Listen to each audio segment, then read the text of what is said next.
from them. So Hamor, who's Shechem's father, comes in to speak to Jacob and his sons. It describes in verse 8 through 10. He says, our son longs for your daughter. He wants them to intermarry. Let us have her. We want just your daughters to marry people in our land. You know, you can take our daughters. We want all this. Let's be one people sort of thing right here. So almost everybody's covering up kind of what happened. There's really nothing being said about it other than let's just, have marriages and combine our peoples. In verse 11 and 12, down in that area, Shechem, the son who violated Dinah, offers great gifts at this time. He pretty much says, I'll give you whatever you want. Just ask the price and just let me have the young woman. I'll give you whatever you want, he says. The brothers reply, and it's important here to know this is deceitfully. They say this plan. They're going to tell the Hamor and Shechem, they're going to tell them something, but they have no intention of actually doing what they say at that point. Their intention is to get revenge. So deceitfully, and it says deceitfully because he defiled Dinah in verse 13, they put one condition. They say, okay, we'll allow all this intermarrying to be done. You can have Dinah as your wife, but all the men of the city must be circumcised as we are. And he says, else, if you don't agree to that, we're going to take our daughter and we're going to be gone there in verse 17. Moving on for there, Hamor goes back, him and Shechem go back into the city, and they go give this plan of, trying to get all the men of the city to agree. We want Dinah as my son's daughter, and so you're going to have to be circumcised. They go, they're at peace with us now. Let them dwell, let them trade, let them live among us. Let us share our daughters with each other. Let us be one people. And down in verse 22, he tells them about that one condition. All men must be circumcised. But then look at this kind of greedy comment right here and all this right here that they say. He tries to convince the men by saying, look what you're going to get out of it too. This isn't just for my son. Look at this. Will not their livestock, their property, and every animal of theirs be ours in verse 23. So greed kind of overtakes the men of that city there, and they're like, yeah, that sounds good to us. We'll do it. So all agreed, and they all get circumcised, it says there in verse 24. Okay, down around verse 25, let's read a few verses there. It says, now it came to pass on the third day when they were in pain, that two of the sons of Jacob, Simeon and Levi, Dinah's brothers, each took his sword and came boldly upon the city and killed all the males. And they killed Hamor and Shechem his son with the edge of the sword, and took Dinah from Shechem's house and went out. The sons of Jacob came upon the slain and plundered the city because their sister had been defiled. They took their sheep, their oxen, their donkeys, what was in the city and what was in the field, and all their wealth, all their little ones and their wives they took captive, and they plundered even all that was in the houses. So it pretty much describes as we would know, they were in a lot of pain, and you see now what they meant by saying they were acting deceitfully in verse 13. It was part of their plan to get this to happen because they knew these men were going to be in no condition to really fight back at this point. So it describes them being in pain the third day, and Simeon and Levi is going to be the two brothers here that actually conduct the attack. Again, we're guessing they're somewhere around 20 or so years old. They killed Hamor and Shechem and all the men of the city in verse 25 and 26. They get their sister back. They totally plundered the city as we just described, taking all their wealth, and they even took captives of the children and the wives. Now once Jacob finds out what the brothers actually did, he's not very happy about it. It describes there in verse 30 and 31 that he is very troubled over their slaughter of all those men there, and he tells his son that they've caused trouble for the family. He's worried that the people, the Canaanites and the Perizzites in the area are going to find out about this attack, and then they're going to kill Jacob and his family over it. So he's very upset that he feels like they didn't handle the situation that maybe should have been handled, but should they have gone in and wiped out the whole city? It seems that he's very much questioning what they did, and that he didn't really give them permission to do what they did. But he's worried about their household being destroyed. But then finishing up this story right here, the sons respond to him. I guess they're kind of shocked that their dad's acting this way after what happened to Dinah. And they said, talking about Shechem, should he treat our sister like a harlot? In other words, without punishment. They try to justify their actions because of the great sin that Shechem did. So it leaves us, we're not told a whole lot. God doesn't come in and tell us any more than what we know here. Jacob's opinion was they went too far with their vengeance here. Seems like they're kind of out of control, and it's not there, and he's worried about what's going to happen. But it gets into another one of those, I guess, lessons to us about the end justifying the means. It's not okay to use sin to try to make a sin right, a sin that's already happened right there. But I know we're humans and we can understand Dinah was violated and something happened to our daughters or our sisters or our family member like that, we would be grieved, and a lot of people would be thinking vengeance immediately. As Christians, we got to have self-control, and it looks like Jacob kind of gets onto them because they kind of go off in just a state of wrath here. So that city is kind of up there, what is circled in the map right there. And they're going to be leaving that place and kind of heading south from there to some other places that we'll talk to in the next part of the lesson. So that's it for chapter 34. Are there any comments or questions on chapter 34?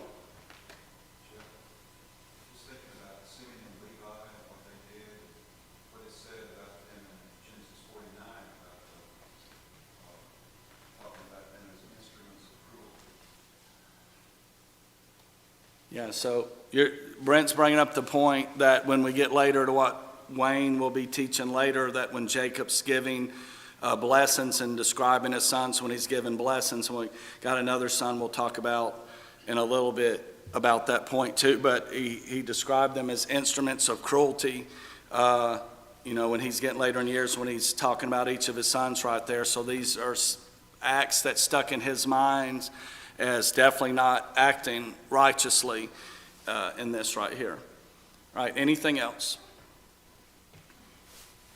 Just in contrast, when Jesus was overturning the temples, it was said it was out of zeal for the Lord's house. It wasn't out of vengeance over the tables. And these men, they worked out of vengeance. It wasn't out of zeal over their sister. Right. So there's we can act in a way that's righteous and in zeal, or we can act in a way that's totally out of self-control, which seems like here. But, this one's almost on another level because it's not like this wasn't one of those immediate, go do it right now. It stuck with them for several days and kind of built up because they allow their plan to, come to fruition, and a few days goes by to where, they don't relent on what they had planned right off the bat, and they stick with it. So, there's some lessons for us in there. All right, let's get into chapter 35. Read a few verses here, and then we'll move on with summarizing a lot of it. Then God said to Jacob, "Arise, go up to Bethel and dwell there, and make an altar there to God who appeared to you when you fled from the face of Esau your brother." And Jacob said to his household and to all who were with him, "Put away the foreign gods that are among you, purify yourselves, and change your garments. Then let us arise and go up to Bethel, and I will make an altar there to God, who answered me in the day of my distress, and has been with me in the way which I have gone." So they gave Jacob all the foreign gods which were in their hands, and their earrings which are in their ears, and Jacob hid them under the terebinth tree which was by Shechem. Verse 5, and they journeyed, and the terror of God was upon the cities that were all around them, and they did not pursue the sons of Jacob. That's what we were just talking about, that Jacob was worried about. Verse 6, so Jacob came to Luz, that is Bethel, which is in the land of Canaan, he and all the people who were with him, and he built an altar there and called the place El Bethel, because there God appeared to him when he fled from the face of his brother. Now Deborah, Rebekah's nurse, died, and she was buried below Bethel under the terebinth tree, so the name of it was called Elon Bakuth. So let's summarize some of that. So it starts out, so God comes to Jacob again, and he directs him, "I want you to go to Bethel." So they're up at Shechem. He said, "You need to leave. You need to go to Bethel." Jacob gets with his household, and he's telling them pretty much to prepare yourselves, clean yourselves, mind and body. So you see there, and this is one of the confusing things that's in there, but obviously it keeps rearing its head at different points. But he tells them to put away the foreign gods, which means some in that household had foreign gods. He says to purify yourselves, change your clothes, get clean, clean your body, clean yourselves. We're going in the presence of God. Get pure. So what's strange to me there is, why were there foreign gods allowed by Jacob at all? Why did they just go bury them? I don't know if this is the same ones that Rachel had taken and still there. Was there more than that? We only know what we know. But nonetheless, for some reason, instead of destroying those things, which may have been something that's awful to God, they just bury them at that point, almost like they're just can come back and get them at another time. So not sure if that's really the point or not, if he really was just burying them in the dirt, never to be taken out again. But why up to that point were they even there? We don't know, and why that was allowed. It shouldn't have been. So he tells them that they're going to Bethel to build an altar there, and buries all that under that oak tree. So moving on from there, Jacob, and just a reminder here that his name has been changed to Israel already at this point, about to happen again. But Jacob, or Israel here, did not have to worry about the attacks from others as they traveled, because the terror of God was put on them. So that worry that he had back there shouldn't have been his main worry. Maybe he should have done more talking about the wrath and the unrighteousness of his sons just taking something too far. He was kind of worried about them being destroyed, but remember, there was blessings, and you got the Abraham, Isaac, Jacob. He's in the line. God says, I'm going to be with you and take care of you. But the human nature part of him is worried that he's going to be wiped out. But why are they not going to get wiped out, even though the other lands might have been angry and come after them? It says that God put this terror in the minds of those, and when they're coming through, people didn't want anything to do with them because they were afraid to touch them. So they arrive at Bethel, and he does what God instructed him to, and he builds an altar there and calls it El Bethel, or the God of Bethel, verse 7. And then it describes that this nurse of Rebekah died there in verse 8. And that she was buried under an oak tree. And the meaning behind that name that we read earlier, Elon Bakuth, where she was buried, that oak tree, they called it the Oak of Weeping, was that name. Okay, moving on there. So while they're still at Bethel and God's speaking to him, he tells him, your name shall be called Israel. This is the second time this is said. This is repeated from what we already studied in chapter 32. Once he wrestled with God at that point in that place. So he's being told, your name shall be called Israel. God tells him, I am God Almighty. Maybe there's some tying in that with these false gods, that God knows that they still have some of this, some of these idols around and stuff that are just fake and offensive to God. But he said, I am God Almighty. He repeats the promises of the nation and land. He said, a great nation will come from you in verse 11. He repeats the land promise there in verse 12. I give you this land which I gave to Abraham and Isaac. We've been going through these promises and these blessings over and over now for the last several weeks. And he is being told this again. God is reassuring him, I am with you. These doubts that crop up in your mind every now and then, I am with you. I'm your God. Jacob sets up a pillar of stone there, and Jacob again calls the place Bethel, which we've already learned before is house of God. This is about 30 years or so after he was there the first time when he's about to flee. Remember, we talked about the 20 years in Haran, and then he comes back, and the defilement would have been 7, 8, 9, who knows, 10 years after that point. So we're pushing about 30 years from when he was there the first time receiving those promises. Okay, down around verse 16, let's pick up a few verses there. Then they journeyed from Bethel, and when there was but a little distance to go to Ephrath, Rachel labored in childbirth, and she had hard labor. Now it came to pass, when she was in hard labor, that the midwife said to her, do not fear, you will have this son also. And so it was, as her soul was departing, for she died, that she called his name Ben-Oni, but his father called him Benjamin. So Rachel died and was buried on the way to Ephrath, that is Bethlehem, and Jacob set a pillar on her grave, which is the pillar of Rachel's grave to this day. So you can see about where we were. They were in Bethel, and then they're heading south. We'll get to that. They're kind of making their way down to Hebron eventually there, but they're heading down through there, and they're coming through that area there, Bethlehem, Ephrath, as it's called, kind of getting close to that area where she dies and gives birth to Benjamin. So they leave there, and as we just said, the names that was given, she calls Benjamin, she tries to name him Ben-Oni, which is son of my sorrow, but Jacob called him Benjamin, which means son of my right hand. So that's what takes place there. So she's buried. So we know we've been talking about the cave of Machpelah, where certain ones have been buried in the land that Abraham bought. That's not going to include Rachel. She's buried right here. So they leave that area after she dies and after Benjamin is born. They leave and journey towards a place called the Tower of Eder between Ephrath and Hebron, which is where they're heading to down there in verse 21. And then we get to this very sad couple of verses here where Reuben commits a great sin with Bilhah. It says down in verse 22 that he laid with Bilhah. This is Jacob's concubine, mother to his brothers Dan and Naphtali.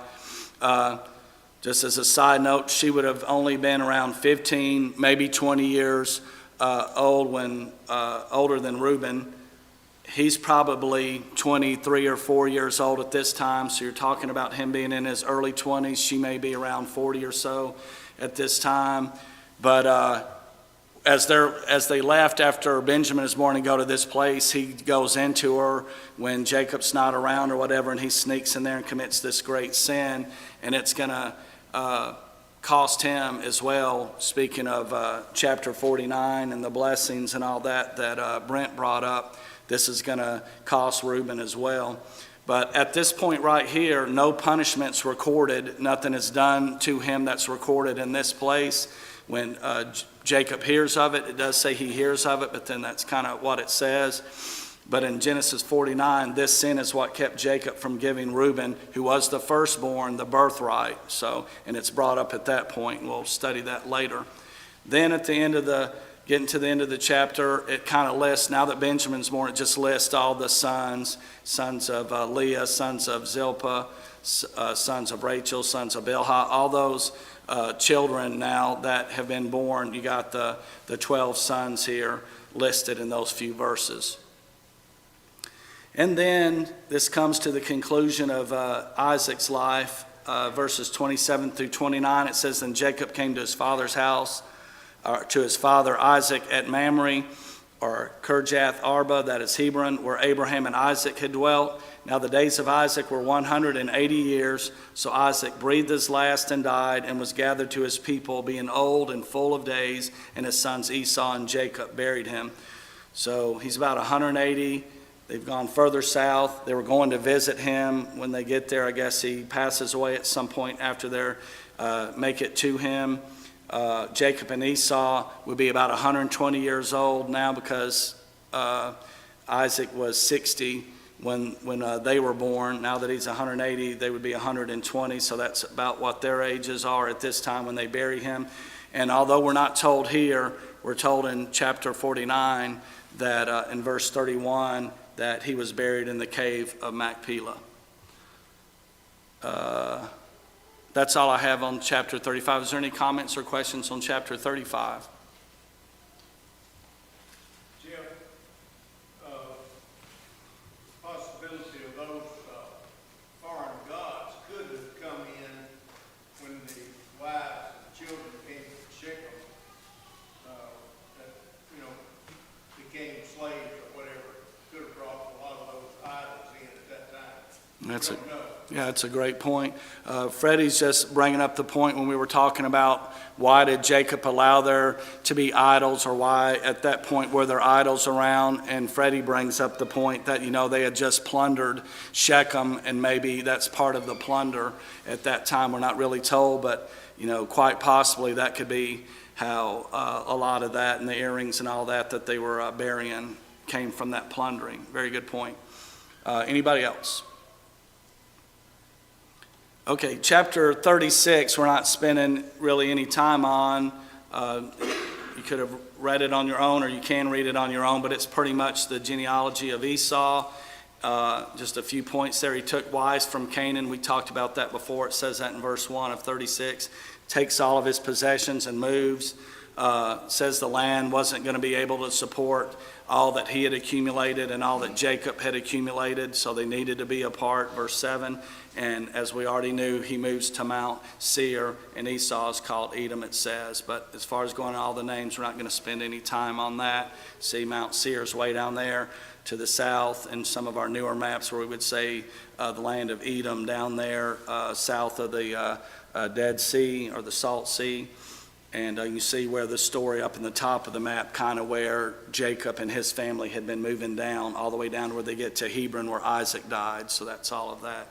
All right, let's get into chapter 38. Just as a note, I had it on my earlier slide, but chapter 37 we're skipping because Wayne's going to get to that so that the story of Joseph kind of stays cohesive. So we'll be doing 37 and 39 later this week. So starting out chapter 38, Judah separates from his brothers, it says. He moves close to an Adulamite named Hira, who becomes his friend. He marries the daughter of Shua, who's a Canaanite. Judah has 3 sons through this daughter of Shua.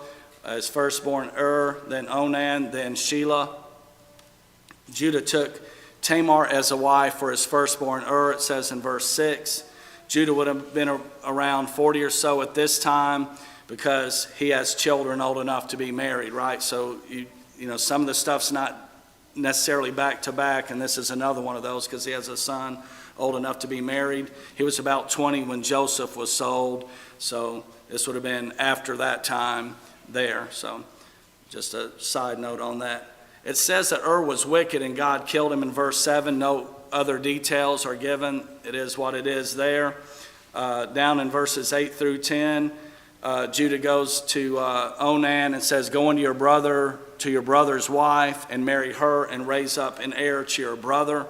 But Onan knew that heir would not be his, and it came to pass when he went into his brother's wife that he emitted on the ground lest he should give an heir to his brother, and the thing which he did displeased the Lord. Therefore God killed him also. So Onan was to marry Tamar to raise up an heir for his brother who had died. He refuses to carry out his responsibility. It looks like he has no issue going into her, but he decides, I'm not letting her get pregnant because it's not going to be my heir. So his act of selfishness displeases God, and God kills him. So now Judah's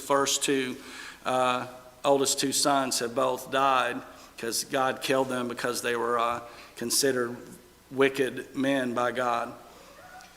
So moving on, Judah sends Tamar to her father's house and tells her to remain a widow. He says, I'll give you my other son, Shelah, but let him grow up first. But in his mind, we need to know from this story right here, he really doesn't want to do that. I guess he doesn't know what was recorded for us right there, that God had killed those 2 sons, because it's almost like he's thinking like she's like a black widow or something. So he says in his mind, lest he also die like his brothers. He doesn't really want to give Shelah up to her at that time. So that's kind of built up to the story. When he does get older, he doesn't come through. So eventually Judah's wife dies, and so he is a widower at this point. At verse 12, he goes to visit some sheep shearers with his friend Hira at Timnah. In verse 13, Tamar hears of this trip, it describes there, and then she devises her own plan, it describes in verses 13 through 19, because Shelah obviously at some point in here got old enough, and Judah did not keep his word and did not give her his third son. And so she comes up with this plan. See how we're doing on time. I don't really have time to go into great detail, but pretty much she saw that Shelah was grown, and she goes and dresses herself as a harlot on the way that he was. And when he comes by, he says, "Please let me come into you," for he did not know that she was his daughter-in-law. She had a veil or whatever covering her. She asks for payment. He offers a young goat to her. And she pretty much says, "What pledge? Or you don't have the goat now, what are you going to give me to hold so that I know that I'm going to get the goat?" And he says, "What do you want?" And she said, "Your signet, cord, and staff that's in your hand." So he did so. And so she goes back and gets back home and kind of puts on her garments of her widowhood again. So I guess I should have made that point at the bottom of this slide here, that these items would be used to identify him later. So after she returns to her house, they go to try to make payment and give this goat away to her, but they can't find her. And all the men of the place there are saying, "There's nobody here. That is a harlot. We don't know who you're talking about." So Judah pretty much kind of gives up on that and goes back. Well, 3 months later, word comes to them that Tamar's pregnant now. These describers playing the harlot and is pregnant. So Judah says, "Bring her out and let her be burned," in verse 24. However, as we know what we just said about the signet, the cord, and the staff, Tamar comes out with that and says, "By the man to whom these belong, I'm with child." So Judah acknowledges the items are his in verse 26 and says, "She's more righteous than I. I did not give her Shelah." In other words, I broke my promise to her, so she acted more righteous than I. We need to know from that right there, neither one of them act righteousness. Both acts obviously were unrighteous acts. Then twins were born to her, Perez, which means to make a breach, and Zerah. And even though that happened through Judah and his daughter-in-law, God's in control. And look at the genealogy given in Matthew 1. Genealogy of Jesus, the son of David, the son of Abraham. Abraham begat Isaac, Isaac Jacob, Jacob Judah and his brothers. Then Judah begat Perez and Zerah by Tamar. So it just kind of relates the story. It all kind of, even though man constantly messes up, God is still in control. Quickly, some of the faith and failings. God's repeated promises to Jacob. Jacob worships God, and Isaac's faithful 180 years. Not perfect, but faithful life to God. And then the failings, the revenge of Simeon and Levi. Jacob not destroying the idols. Reuben's sin with Bilhah. Judah's wicked sons, Er and Onan. And then Judah seeking to go into a harlot. And then Tamar deceiving Judah. All those right there are some failings that we can see where people weren't act right. And then some of the stories that we had in those chapters of people actually acting appropriately and showing faith in God. Next class is Wednesday. And if you want to read ahead, that's chapters 37 and 39. Thanks for your attention.